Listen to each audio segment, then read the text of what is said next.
Okay, so my name is Mai Nguyen, and I'm the lead for data analytics here at the San Diego Supercomputer Center at UCSD. I'd like to thank you for joining us here today. Okay, so here's the agenda. Since deep learning models are essentially deep neural networks, we're going to start out with some neural network basics, and then we'll follow that up with fundamentals of deep learning. And then we'll talk about transfer learning, which is a technique used to speed up training and really has been a key factor in the success and adoption of deep learning models.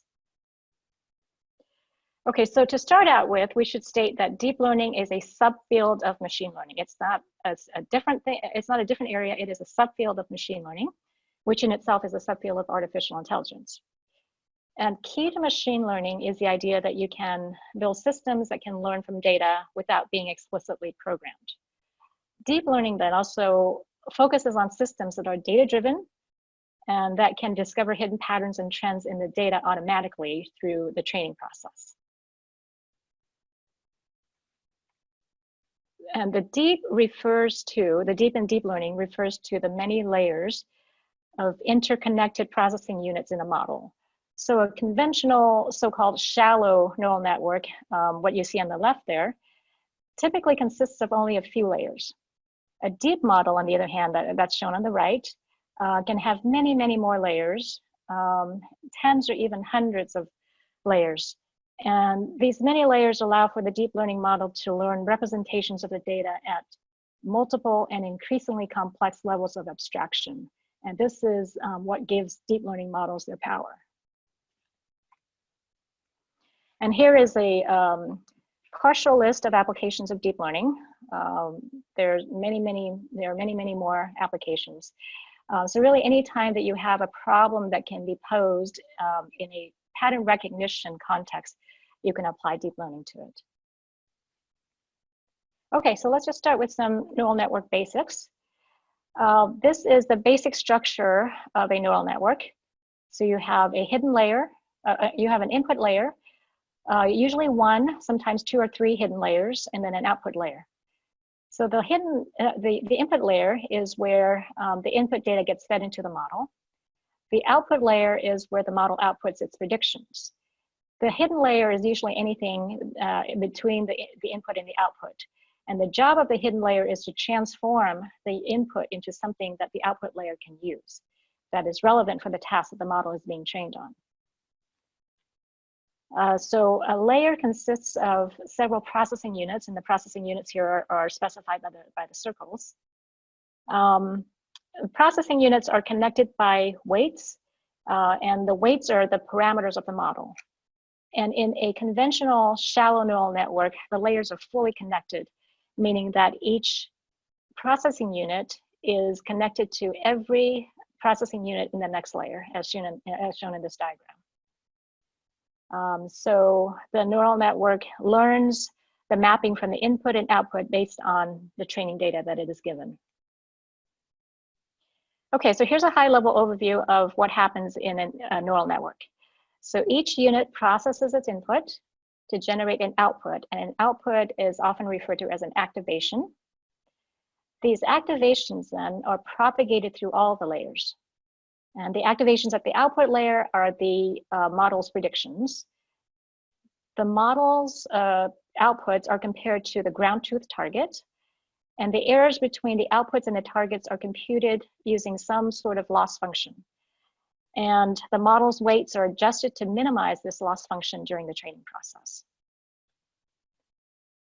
So all of the processing is done by these processing units. So let's take a closer look at what happens inside a processing unit. So here you have the processing unit. The X's are its inputs, and the W's are its weights, right? So the W's are the parameters of the neural network. So the steps that are performed by each processing unit is as follows. It first computes the dot product of inputs and the weights. And then it adds a bias, and a bias is just another parameter of the processing unit.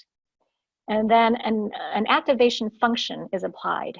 So this F here is the activation function that's applied to the dot product of the inputs and the weights. And then this output, or the activation then, is fed to the next layer of units. And also to note is that processing unit is also referred to as node. And I'll use those two terms interchangeably. Okay, so the activation converts the input of the node to its output. And to capture any complex arbitrary relationship between the input and output, the activation function needs to be nonlinear. And it also needs to be differentiable in order to propagate the loss through the model in order to adjust the weights during the training process. And here are some commonly used activation functions.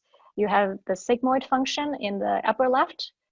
Tan-H, or hyperbolic tangent, is shown on the upper right. ReLU is on the lower left, and ReLU stands for rectified linear unit. And then there's a softmax activation function that's shown on the lower right. So these are commonly used activation functions in a neural network as well as in a deep learning model. Okay, so another important component of a neural network is the loss function. So the loss function allows for the model's parameters to be evaluated. So it quantifies the agreement between what the model is predicting and the ground truth target. It provides a single scale of value that captures the performance of the model, which can be very complex. And then it also allows for candidate solutions, in other words, different sets of model weights to be ranked and compared. And the loss function is used to optimize the model parameters during training. And other names that the loss function goes by would be cost function or objective function. And here are some commonly used loss functions. There's cross entropy, which computes the average of differences between what the model predicts, the predicted and the target probability distributions. The mean squared error is the average of the squared differences between the model's predictions and the ground truth targets. And then mean absolute error is the absolute error of that. So all three of these can be used for classification, although the cross entropy is probably the most commonly used one for classification. And then the last two are commonly used for regression problems. Okay, so the loss function is used to optimize the model's parameters.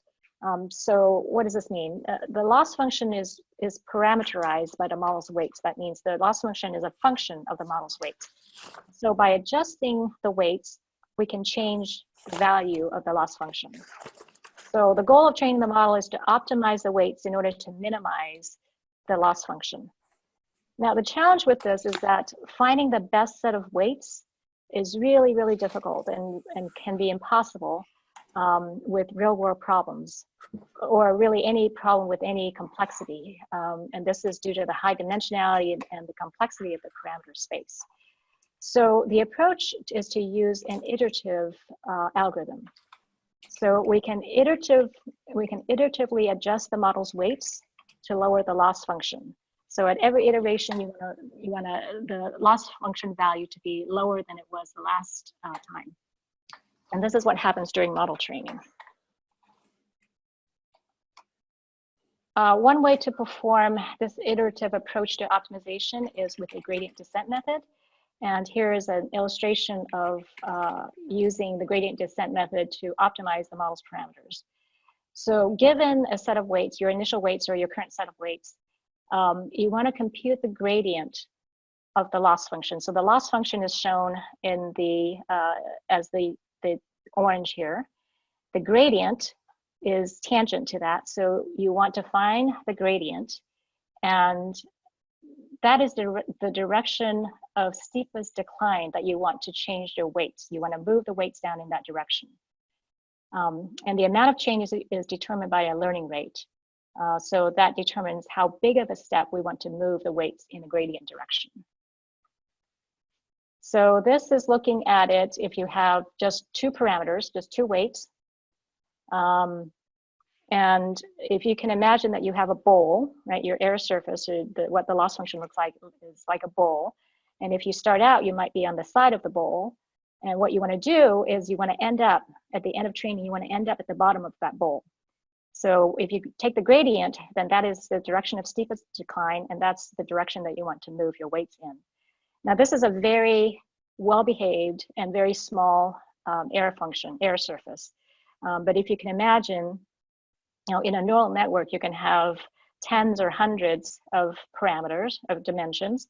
And then in a deep neural network, you can have, up to millions of parameters. So the surface can look extremely rough, and you can have a lot of local minima. So the process of finding the minimum is extremely difficult. It's an extremely difficult problem. Okay, so there are different ways to do gradient descent. There's batch gradient descent, in which you compute the gradient over the entire training data set. But if you have a really, really large training data set, that's a lot of processing time to move just in one step. And so you can also do stochastic gradient descent. And with stochastic gradient descent, you compute the gradient over a single training sample. So you adjust the weights after just a single training sample. So those are two extremes. You can also do mini batch gradient descent, and this is computing the gradient over batches or subsets of the training data. And the batch size in practice is based on memory constraints, and it can also be, the value of the batch size can be determined through experimental runs. So note though that, so usually in practice, people do mini batch gradient descent, but you'll see that people refer to this as stochastic gradient descent, or SGD for short. But just know that SGD often is used to mean mini batch gradient descent. So if you have a batch size greater than 1, then you're doing mini batch gradient descent.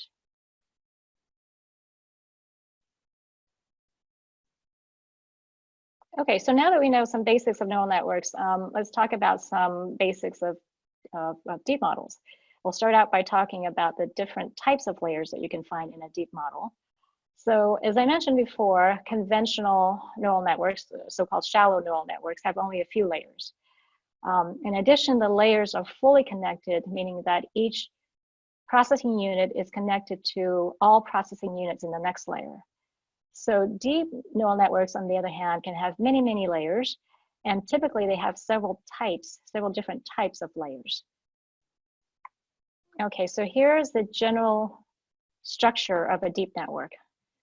So it has a sequence of layers, not just, it has a sequence of layers, and it has many different types of layers, not just the fully connected ones that we saw with the neural network. And each layer transforms its input to generate an output through a nonlinear function, just like with the conventional neural network. Okay, so one type of layer that is commonly used is a convolutional layer. And this forms the core building block of many deep models. A convolutional layer performs operations on the input using what's called convolutional filters.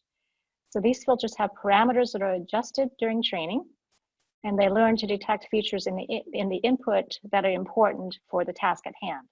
So far, that sounds like your conventional neural networks. So one of the key differences between a deep neural network, between a fully connected layer in a deep neural network, is that the filter operates on only a local region of the input, right, as shown in this picture here. So we have here the filter shown in blue, and that's a 3x3 filter. So it only operates on a 3x3 region in the input. And then the convolution operation is performed by sliding the filter over the input. And the output of the convolution filter is a feature map that's shown in the kind of pink purple color. And that specifies, the feature map specifies the feature that this filter is detecting and how it detects that feature across the input. All right, so let's take a look at the convolution operation, because that's key to the convolutional layer and key to a lot of deep learning models. So each filter performs a convolution operation over the input. What we see here is a 3x3 filter. The numbers in the filter are its parameters or its weights. So on the left here, you see an animation of how the convolution filter kind of processes each patch of input and then it slides over the input. So what happens on the right is what happens in the first step. So what we see here is that the convolution operation processes that patch in the upper left of the input, and it just computes the dot product of its weights and the values in the input. So when it processes that first patch of input, the output is a 4, right? Because you're only summing up what's in the 4 corners and in the center. So for this patch, the output is a 4, and that 4 goes into the feature map in the upper left-hand corner. Then the second step, the filter will slide over and processes that next batch, that next patch in the input. And when the filter processes that next patch of input, then the output is a 3, and that goes into the feature map, right? And so it repeats this process until it covers the entire input, and then the feature map is filled. So you can see in the left there how the filter slides over the input in order to create an output in the feature map. Okay, so that's how that convolution operation works.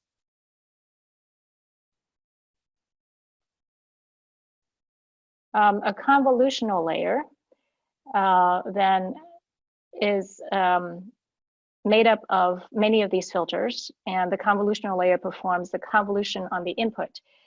And oftentimes, convolutional layers are applied to multidimensional input, such as an image. So an image, so the input would be a volume of size height times weight times channels. And for an image, that would be 3 for red, green, and blue channels. So the convolutional layer performs the convolution on the input volume with these filters. And each filter, again, is connected to just a local region in an input, as shown in this diagram. So each filter is a circle, and it only operates on a local region at a time. And a convolutional layer can have more than one filters, and it often has many filters. And the number of filters in the convolution is referred to as the depth of the convolution layer. And then the result of the convolution is passed through a nonlinear activation function, just as a processing unit in the conventional neural network that we saw before. Okay, so then these are some parameters of a convolutional filter. You have the filter size, and that's the receptive field of the filter. So that's how many pixels or how many values it operates on. And so for this diagram here, the filter is a 3 by 3, so it operates on a 3 by 3 patch of the input. The stride is the sliding amount. That is the number of pixels by which the filter is moved over the image as it processes the input. The padding, you can have padding around the input volume so that your input and the output feature map has the same size. And again, the number of filters is referred to as the depth of the filter. Okay, so that's a convolutional layer. Another layer that is commonly used is the pooling layer. The pooling layer performs a downsampling operation that reduces the spatial size of the input. So in this example, we have a 2 by 2 filter in the pooling layer, and the operation in this pooling layer is the max operation. So if you apply this filter to the pink patch in the input, then the output would be 6 because that's the max number. And then if you slide it over with a stride of 2, so you're sliding over 2 values or 2 pixels, the max operation there will return an 8. And then processing the yellow patch would give a 3, and then processing the blue patch would give a 4. And so the output of this pooling layer would be the results here shown on the right. So for an input volume, pooling is performed independently on every slice of the input volume. Now the max operator is most often used in the pooling layer, but you can also use average pooling as well.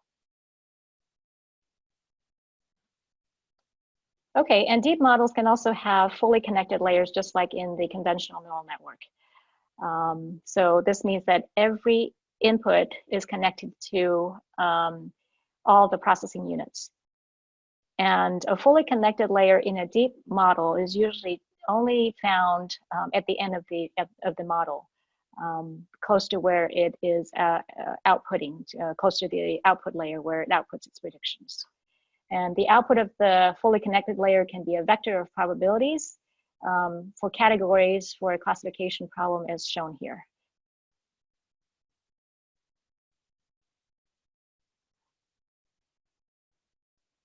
Another type of layer that is used in a deep network is a dropout layer.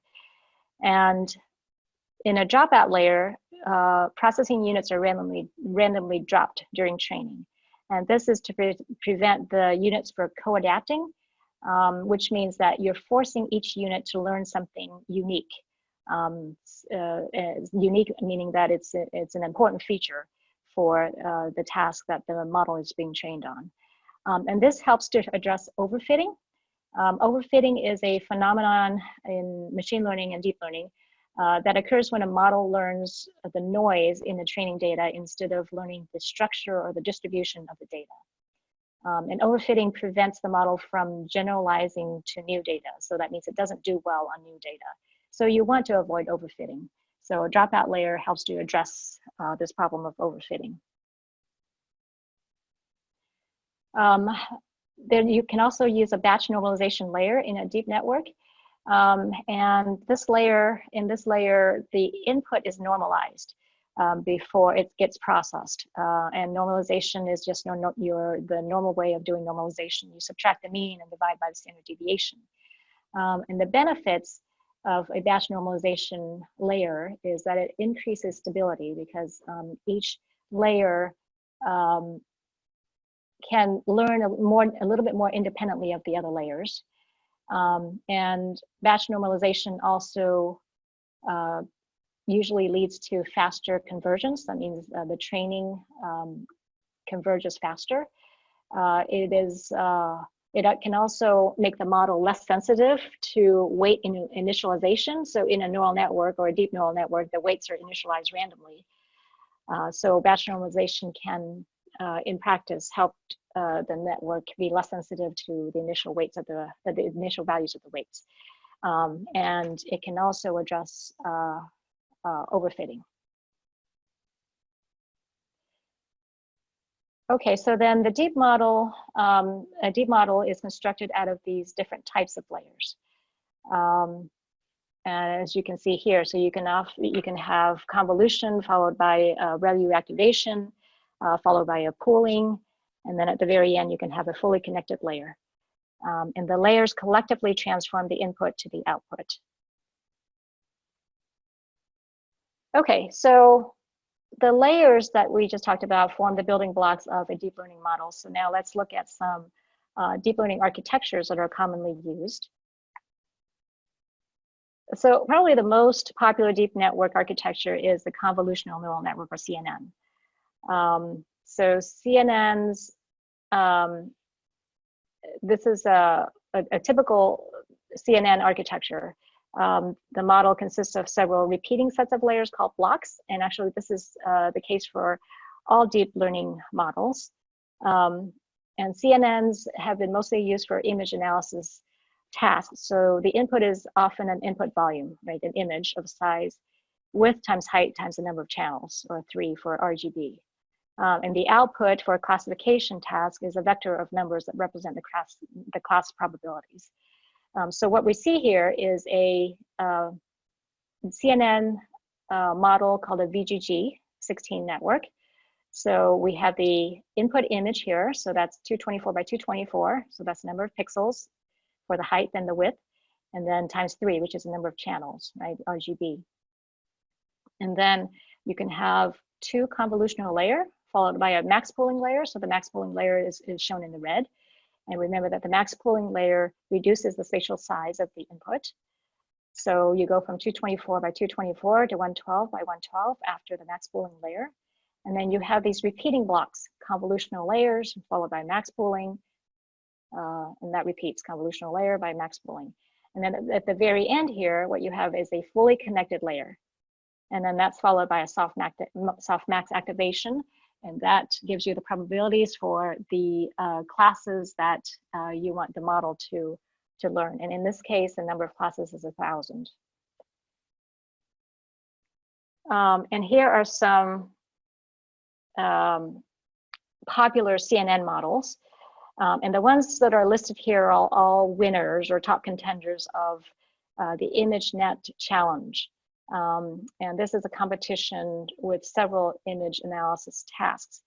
And every time that you talk about CNN, you really should understand what ImageNet is, because it's such an important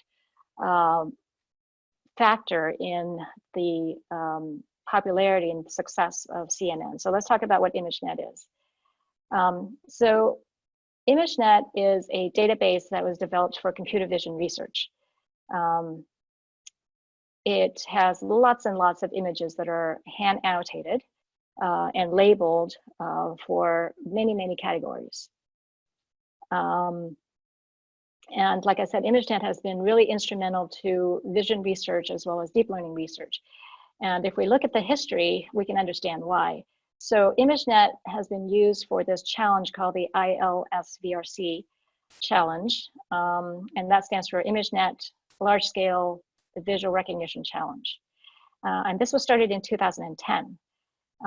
There are many image analysis tasks, but the most important or most popular one is the image classification task, where the model is given an input image and it has to classify that image into one of 1,000 categories. And these are, your basic categories. These are your, regular images that you see on the internet. And the categories are things like cats and dogs and cars and boats and things like that.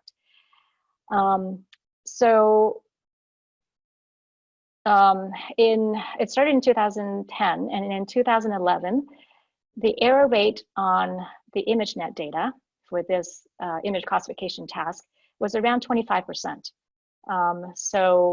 This is using conventional image processing techniques like edge detection, Hough transform, and things like that. In 2012, this was the first time that we saw an entry that used a deep learning model, a CNN called an AlexNet. And with the AlexNet, the error rate on the ImageNet data dropped way down. It went from 25% to about 15%. And ever since then, the error rate has dropped dramatically. In 2015, the error rate was about 3.5%. And this was achieved by another really popular CNN called a ResNet. And this was actually better than human performance. So they trained a human labeler, and ResNet did better than a human labeler. So as you can see, ImageNet and this image challenge has really been instrumental to how people perceive deep learning models and CNNs in particular. Okay, so CNN applications, lots and lots of different types of image analysis tasks. But they've also been used for natural language processing tasks as well as other types of pattern recognition type of tasks. Okay, another popular deep learning architecture is called a U-Net. And looking at the structure, I think you can understand how this model got its name, because it has a U-shaped structure. So the U-Net is often used for image segmentation, for an image segmentation task. And the goal of image segmentation is to assign a class to each pixel in an image. So for this image, you want to be able to say which pixels belong to people, which pixels belong to cars, which pixels belong to trees and buildings and the roads.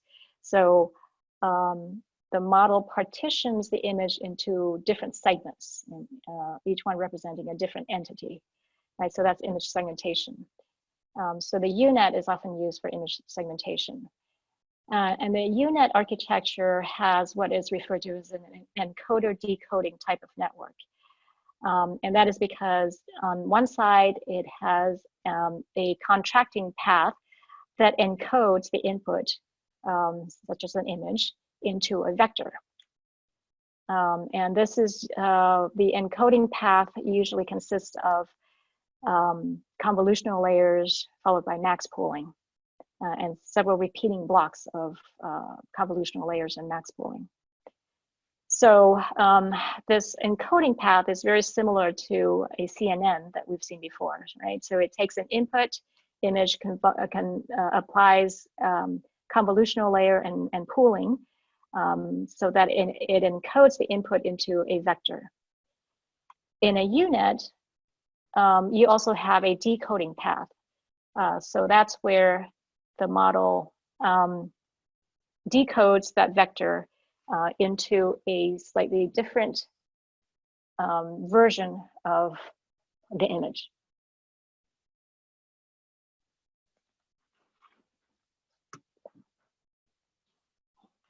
And so here are some applications of the UNet. So it was originally created for segmenting biomedical images, but it has been applied to lots of other different applications as well. The lower left there shows it being used for object detection to understand a scene, but it's also been used a lot for medical image analysis and also for satellite image processing as well. Okay, another type of deep learning model is an LSTM, and this stands for a long short-term memory. And it is a type of recurrent neural network that is used for sequence learning. So sequence learning is the task of learning a signal with an ordering or a time component. So for an example, stock price, right? A stock price changes over time. Speech signals also has a temporal component. And also video analysis, tracking where how an object changes in a video. These are all sequences. So a type of neural network called a recurrent network can be used to model sequences and time-dependent signals. They're called recurrent neural network because they have a cyclic connection that feed the previous activation back to the network as part of the input. So this allows for temporal context to be learned and stored. And this means that the predictions at the current time step depend on not only the current input, but also on the previous predictions. And how much of that context needs to be remembered is a learned parameter. So here is a overview of what the LSTM architecture looks like. So information flows through these memory blocks called cells. So these cells are the green rectangles shown in this figure here. And each cell has these structures called gates that manipulate how much information the cell remembers and how in other words, it learns what's important for the task and what it can discard. And so the structure of the cell allows the LSTM to selectively remember or forget pieces of information that is important for the task that it has to learn. LSTM applications have been many applications having to do with speech and language, and also video analysis. People use LSTM for video analysis, and also protein structure prediction as well as stock price prediction. So these are all sequence type problems. Okay, and then another popular deep learning type model is called a GAN, or a generative adversarial network. And this is a deep learning approach to generative modeling. That means that the model can generate data. It not only processes data, but it also generates data. So the model learns the structure of the input data. And so it can generate new data with similar characteristics as the input data. So in a GAN, you actually have two models. There's a generator that generates new samples, and then there's a discriminator that determines whether the sample is generated or from the input data. And the discriminator and the generator are trained in an adversarial way. And what we mean by that is, well, so here's the structure of the GAN. So you have real images. So that's true ground truth data. And then you have this generator here. The generator is trained to learn the distribution of the real data so that it can generate data that comes from the same distribution as the input data, right? So the generator learns to generate images, and then both the true images and the generated images are fed to the discriminator. And the discriminator is trained to distinguish between generated data and true data. So it determines, the discriminator determines if the input comes from the generator or the true training data, right? And the error from the discriminator also flows back to the generator so that the generator gets better and better at generating data, and with the goal of being able to being able to fool the discriminator so that the discriminator can't tell the difference between a generated image and a true image. Okay, so that's how it's these two components of the GAN are trained in an adversarial way. Okay, there have been many very interesting applications of GANs. Probably the most, the first one is training a GAN to generate faces. And these are the faces that were actually generated by a GAN. And this, in this experiment, they train the GAN to generate realistic photographs of human faces, and the training data was of celebrity faces. That's why you see such beautiful faces on this data set. Another really cool application of GANs is image-to-image translation. So this means that the model can transform images from one domain to another domain. So what you see here on the left here is if you give it a Monet painting, an image of a Monet painting, it can generate a kind of a natural photo of that painting. And vice versa, if you give it a photo, it can generate an image that has this Monet-like quality to it. And similarly with zebras and horses, given a picture of a zebra, it can generate a horse. So it takes away the stripes. And it can also it can go from horses to zebras. And also summer to winter, winter to summer. So it transforms an image and adds certain qualities from another domain to the resulting image. Another application of GANs is super resolution. And this task is to create a high resolution image given a low resolution image. So what you see here are three different ways of performing this super resolution task. So given a low resolution image, they apply different methods to come up with a high resolution image. So the leftmost one is using bicubic interpolation. As you can see, that's pretty fuzzy still. The one next to that is using a deep residual network. So that's just a CNN, just a normal CNN. And then the one next to that is using a GAN. And if you compare that to the original image, you can see that the quality is really superb.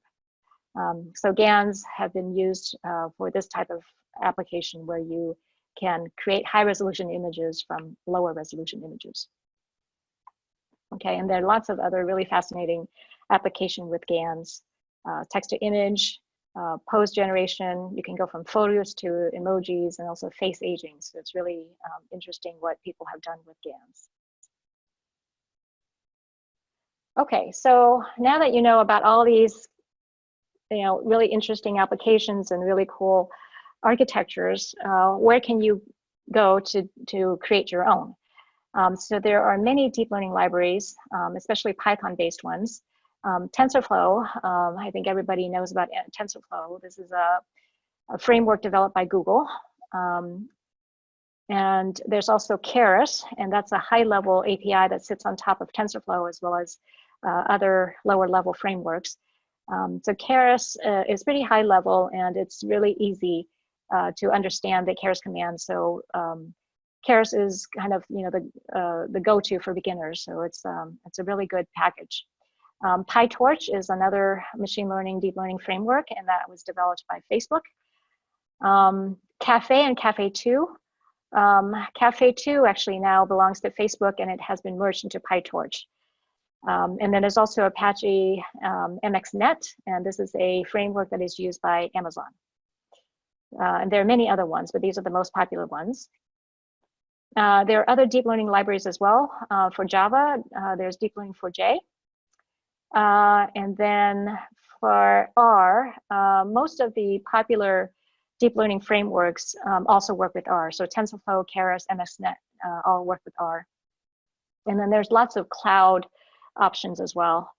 Google Cloud, Amazon SageMaker, Microsoft Azure, and IBM Watson are all the big names in the cloud-based machine learning, deep learning offerings. Okay, so now let's talk about transfer learning. Because I said this is a technique that is used to speed up training and has been really key to the popularity of deep models. Okay, so transfer learning is a technique that is used to overcome the challenges of training deep learning models from scratch.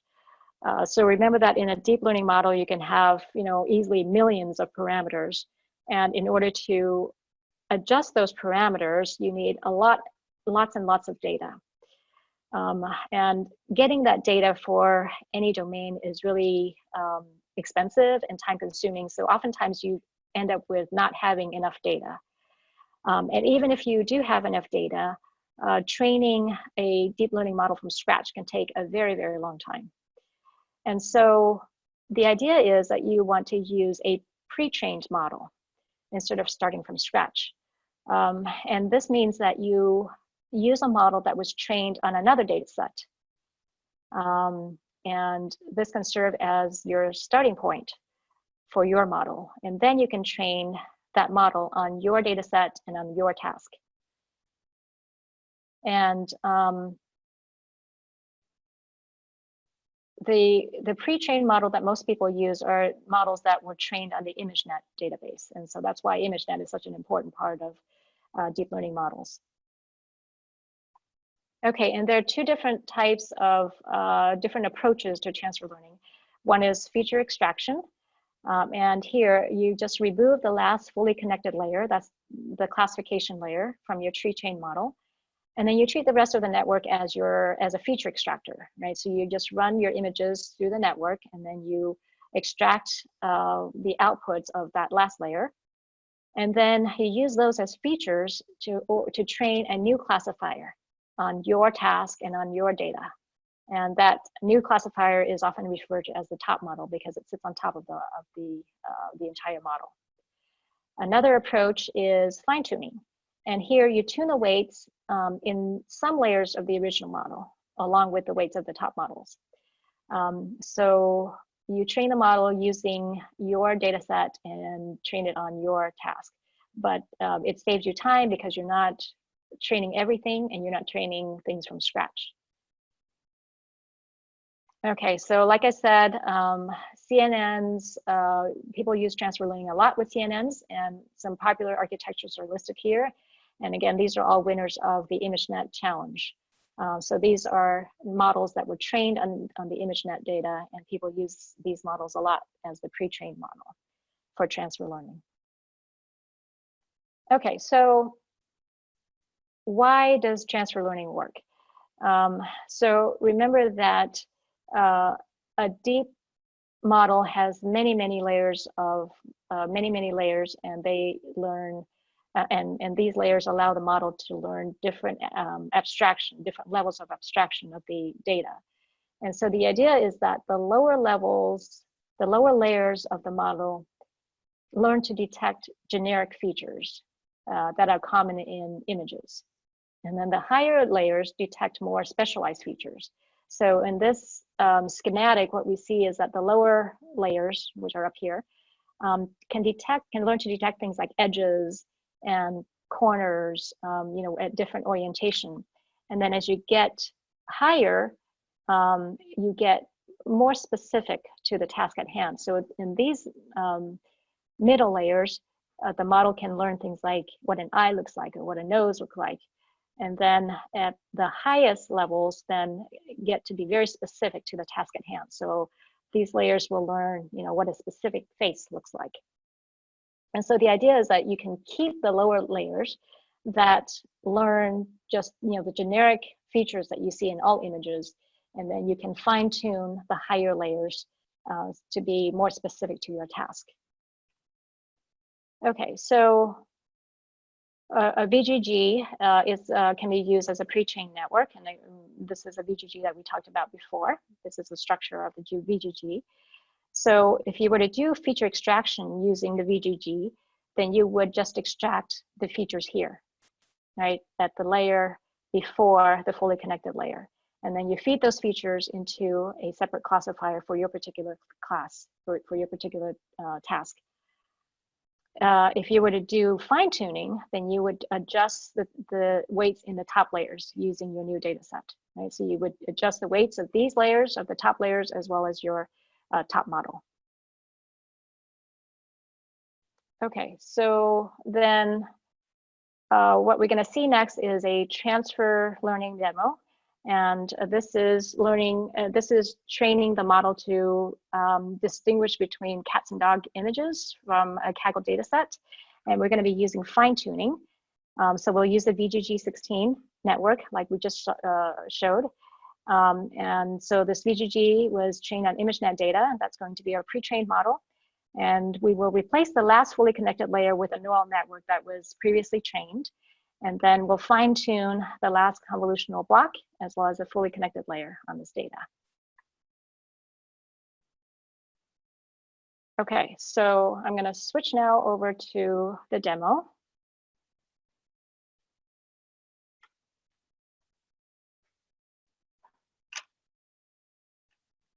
Okay.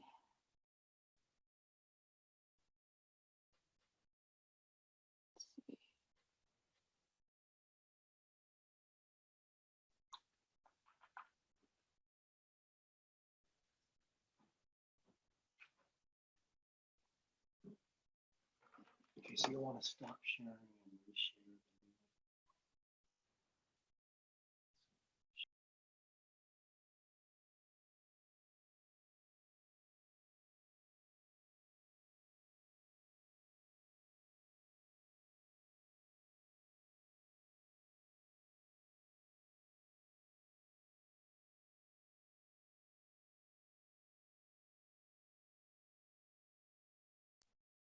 Okay, so, all right, so you should all be seeing a Jupyter notebook. Let's see, should I make it larger?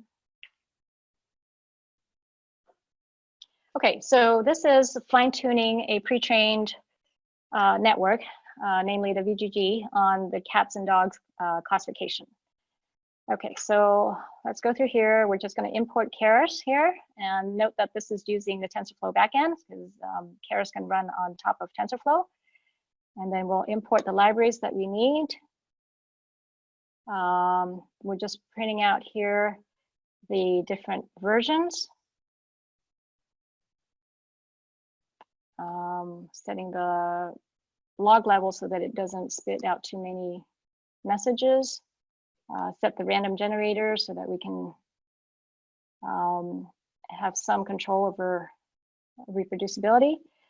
Okay, so here we are setting where we're telling the model where the training and validation data are. So it's in our it's in a data subdirectory, and then the training images are in train, and then the validation images are in validation.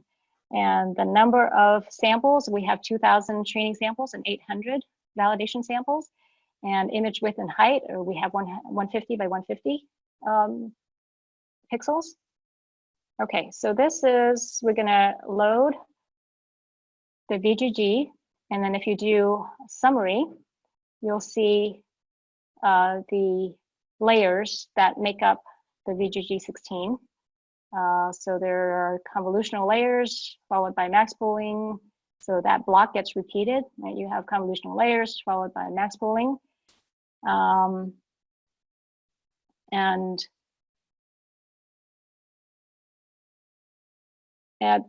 you can see that with this network, we have about 15 million parameters.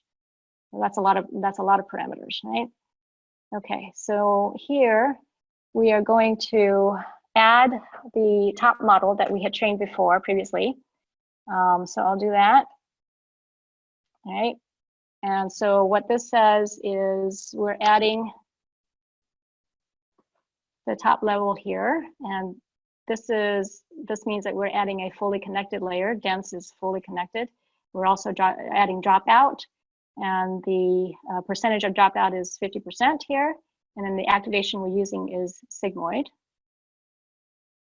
So we are here loading the weights that we had trained previously. Then we add the top model. And then since we're doing fine tuning, we're only going to be adjusting the weights in the top convolutional block. So we're freezing everything before that, right? So we're saying that everything up to layer 15, freeze those weights. We don't want those weights to change. And then this is compiling it. Compiling, that means, you're putting together the model, and then we're looking at the model summary here. And so everything is the same except here.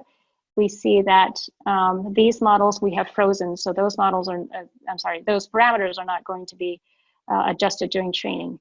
And we're only going to be adjusting these models in the top convolutional block as well as the top model. Okay, so. Sure. You can take them now. Can you see the questions? I can. Can we use images with different height and width for training set? They should all be the same. So you can either crop, for the training set, all the images should be the same. So you can either crop them or, pad. All right, second question, I have 3. What would be the reason for a value for non-trainable parameters greater than 0? Non-trainable parameters, we're freezing, so that means that we're freezing the weights. Remember, because we're doing fine tuning, so we are only adjusting the weights of the top convolutional block as well as the top model. And so we are freezing these weights. We don't want those to change because we're using a pre-trained model.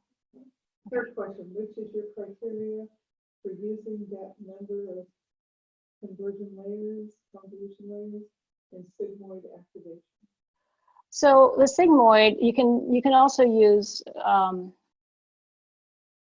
because this is a binary classification, you only have one input. So you can use a sigmoid because that gives you 0 and 1 straight away. And then what was the second part of the question? That's just your criteria for using that number of convolution layers and sigmoid activation. Oh, so the number, so this is the number of convolutional layers that this came with the VGG16. This was not, this was not something I came up with. The VGG16 was, is a pre-trained model, and they did lots of experiments to figure out, the best number of convolutional layers. But usually what you see is 2 or 3 convolutional layers followed by a max pooling. And then that gets repeated several times. And oftentimes you have to do, kind of experimental results to determine how many blocks you need for your application. But the structure of the VGG just came with the VGG. So, okay. So I'm going to start this because it might take a long time to actually do the training. So I'm going to start that, and then we can go back and talk about it. Okay, so again, this is the total number of parameters. We're freezing everything up into the last convolutional block, and then we're just training. We're just adjusting the parameters in the convolutional block as well as the top model. Okay, so here is training, preparing the data. this says that we are rescaling the pixel values to be between 0 and 1. That just speeds up training, because if you have too big of values, then the gradient can get saturated, and that slows training. And what we see here is data augmentation. So data augmentation is a technique to add volume as well as variability to your data set. So this means that for instead of just using what's in the training data, we're going to add images that are slight variations of the training data. So we're going to add images that have some shear to them, different zoom levels, and also we're going to do a flip, a horizontal flip. So that increases the size of our training data as well as the variability. And that's important for getting the model to focus on what is important for learning this task. And it also increases the number of training images. So that's what we do. So we do augmentation for training. We don't do it for validation because we don't need to. We just need to look at the image. And the only thing that we are doing with the validation data is to rescale the pixel values. Okay, so here we are setting up the train generator. This means that it will read the images from this directory that we gave it before. And we will do this in batch, and we are looking at a batch size of 16 here. And the class mode here is binary, so there's only one output, and the target is either 0 or 1, 0 for cats and 1 for dogs. Same thing here for the validation. And the model, so then we see that we have 2,000 images for training and 800 images for validation, and each one has 2 classes, cats and dogs. Okay, so this is before fine-tuning. So we're looking, let's focus on the accuracy. We are getting 0.944 for the accuracy on the training data, and then 0.8975 for the validation. Okay, so here's where we're going to fine-tune the model, and we only did it for 5 epochs because, just for the sake of time. So we are training for 5 epochs. So this history thing keeps track of parameter values that happen during training. And so we are, this is the output. It has trained for 5 epochs, and it outputs the loss, the accuracy. This is the accuracy for the training data. So as you can see, it went from 0.83 up to about 0.96 for the training data, and for the validation, it went from 0.911 to 0.9187. Okay, so this is after fine-tuning. Then this is what we get for the training validation and for the testing, for the validation, for the testing accuracy. This is a training accuracy, and this is the accuracy on the validation side. Okay, so we went from 0.8975 for the validation before fine-tuning to 0.91875 at the end of fine-tuning. Okay, so so we want to save the model and the weights here. We're going to call it fine-tune, and the model file is going to be written out here, and the weights file will be written out here. Okay, and then this just shows that we can load the model and then test again. Oh, we haven't gone through there. Okay, so let's save the model. Now that we're trained, we want to save those the model weights. And then let's see, if we load it again, we should get exactly the same results. Okay. And then we can print the training history. So this prints the validation loss and accuracy. And then we can also plot the training accuracy in the blue versus the validation accuracy, which is in the orange. Okay, so now let's use our fine-tuned model to predict the class of an image. Okay, so here's a cat. Remember, 0 is cat and dog is 1. So this, it's pretty, you know, it did a really good job here. It has a high confidence that this is a cat, and that's good because it is a cat, an image of a cat. Okay, so how about if we look at a dog? This is a picture of a dog, and it does have a very good prediction score for a dog as well. Okay, so let's look at something that may not be as clear. So this is a picture of a dog, but it thinks that it's a cat. But if you look at the picture, right, if you look at it really quickly, you might think that that's a cat too because of the pose and the furriness of the animal. And it's also kind of a dark image. So that's probably why it didn't do as well on this image as the other images. Okay, so that's a demo of fine tuning, which is a transfer learning approach.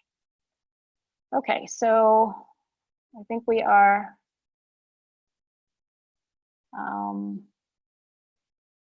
close to, we're over time actually, but let me just kind of go back to the PowerPoint here and kind of finish this out.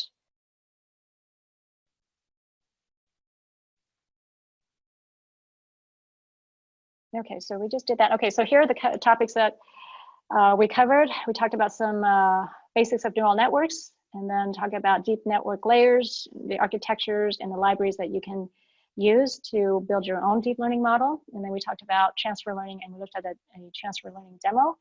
And I have some resources here. This is a Stanford class on neural networks and CNNs in particular, and it's excellent. It's an excellent source. The Keras documentation is great if you want to look at how to use Keras to create your own deep learning model. TensorFlow also has a couple of really good sites for you to look at. And then there are references to UNet, LSTM, and GANs. And then this is, these are the references for the transfer learning demo. So I think we are at the end. We probably have a couple of minutes for questions if people want to stick around. There's still a few on the chat. Do you want, can you see the chat? Maybe, and we should repeat the question. There were a couple of questions that I don't think I answered. Starting with Jeff posted the link to the GitHub, and then how many convolution layers need to be there before a pooling layer? So there's no, the problem with deep learning models is that there's no theory. So a lot of it is just experimental. A lot of people use 2 or 3 convolutional layers and then followed by a max pooling layer. So it's really, you know, kind of a trial and error process to building the right architecture. But if you can use a pre-trained model, I would start out with that, and then, you know, just fine tune or just use it for transfer learning for your particular task. Okay. There's so many. There are so many parameters. Why isn't overfitting always a problem? Yeah, so that's kind of the magic that comes behind this. I think there's a lot of, you know, other things that come into play here that I don't think people know yet because there's just no theory. There are things like, you know, the residual network that has residual connections that kind of help with this overfitting because it can, you know, the residual connections allow you to kind of skip over connections that you don't need, and it allows the model to just use what it needs.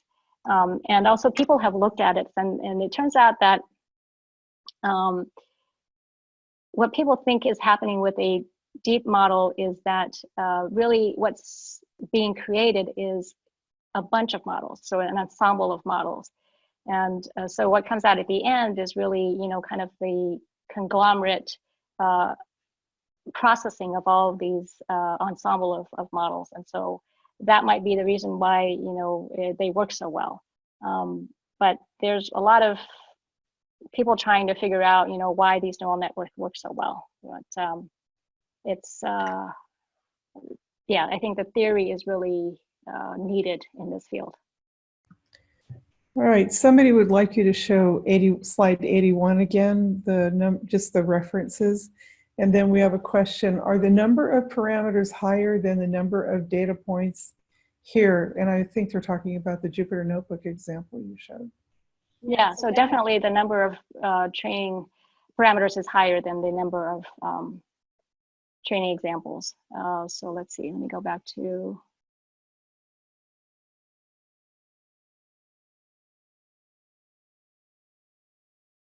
PowerPoint.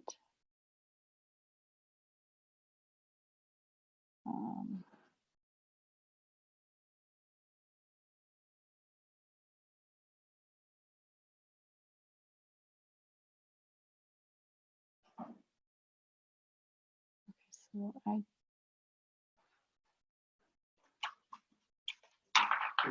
Go back to PowerPoint. I don't see my PowerPoint. Oh, that's interesting. Just do desktop. Yeah, I think you'll be fine. And the PowerPoint's right there. That's what we're looking at. Oh, because I don't have it on. Yeah. I see. Okay. Which slide is it? 81. It's boy, it was just. It's the reference, it's at the end after resources, I think, there you go. Okay. References. Okay, there was a question about that. We'll make the slide. Oh yeah, we'll make the slides available so you don't have to. But Write there's it down. a question that this might be answering, which is, are there models for transfer learning for sequential time series data? Are there models for transfer learning for sequential time series data? It's an interesting question. I am not sure about that. I know that there are databases that you can use to train to pre-train your model on. I'm not sure that I've seen work where they actually do transfer learning the same way, but I assume that you can because it's the same concept. The problem though is that images, there are lots of features that are common in all sorts of images. But if you're talking about language, especially if you're talking about different languages, I'm not sure what the commonality there would be. So I think that's the challenge. We still have a few questions. So is there no fundamental mathematical reason this all works that we know of? Well, what we know has to do with neural networks. So people have proven that a neural network with just one hidden layer can learn any function. So we know that from a neural network. But when you talk about deep networks, I think it gets a little bit more complicated because there's so many factors that come into play, so many parameters. There are probably some theory out there, but I don't think there's anything that tells you, if you use this many convolutional layer, you're going to be able to approximate this function. So I think a lot of that is still being worked out. All right, great presentation. Is there any advantage to using the particular version of TensorFlow that you are using in the example, or is there a reason not to move to TensorFlow 2.0 at this time? Yeah, no, I have not looked at TensorFlow 2.0. This was just an example, a demo that I've used before. I know that TensorFlow 2.0 actually has Keras as part of it, so I want to be able to see how that is different from Keras. So that would be something interesting. But yeah, definitely TensorFlow is supposed to be a lot better. So I would encourage you, if you're starting out, to start out with TensorFlow 2.0. Okay, question. Do numerical prediction models use a different activation function? Numerical regression models? No, you don't have to. The activation functions on the hidden layer, you can use anything. Most people use ReLU for deep learning models. So that could work for classification as well as regression. Now on the output, right, you don't want to use cross entropy for regression. You want to use something like MSE, mean squared error. So the output is what is important. The activation on the output layer for regression. All right, here's a 2-3-part question. Great job, Mai. Lots of people saying great job and thanks. Can you explain the dimensions used in layers of the model? For example, in the demo, you used images of dimension 150 by 150 by 3, but one of the convolutional layers was of size 18 by 18 by 512. What is the 512 for? So the input dimension, the dimension of the input image just depends on your training data, right? How big of the images do you have and how much do you want to focus? What do you want to focus in on? The dimensions of the convolutional layers have to do with the number of filters. And each filter is essentially, looking at a different feature. So you could have, 32 filters looking at 32 different features. So the input dimension is determined by your training data, and the dimension of the hidden layers, the convolutional layers, have to do with the number of filters that you want. A couple more questions. One more question. Can GANs be used to do data augmentation? I think that would be overkill. I mean, data augmentation is pretty simple, right? I mean, it's just these are operations like you rotate, you add zoom, you add flips, you add translation. So those are not things that you need to learn. So data augmentation, I think the operations are pretty basic. So I don't think you need to use a GAN for that. I think a GAN would be more appropriate if you wanted to, given an image, you want a slightly different version of that image, or to generate things like if you see a photograph, you want to be able to create an emoji from it. So that's the kind of thing that you want to do with a GAN. Question: what are the characteristics of a good training data set, and is there a best practices guide? And can I run deep learning models in using Exceed allocations, like using Jetstream? Are there tutorials for that? Tutorials for? Using, running deep learning models using Exceed allocations. Well, you can use an Exceed allocation for anything. And the GitHub repo. Yeah, there are lots of GitHub repos that you can look at. The other part of the question has to do with what is characteristics of a good trained data. So you want, more data is always better.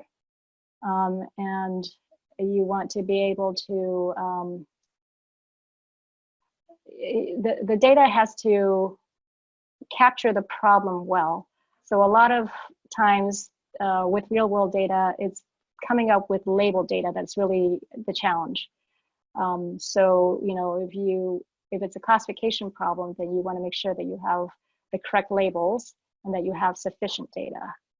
And then the other important thing is when you train, of course, you want a training and a validation, and you want to be able to make sure that when you partition your available data set into train and validation, that the training and validation data sets have the same characteristics.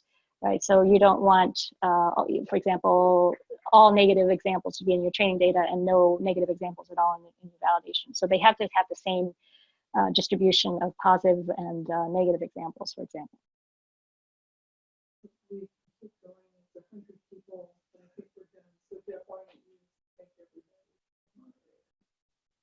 Okay, yeah, thanks very much.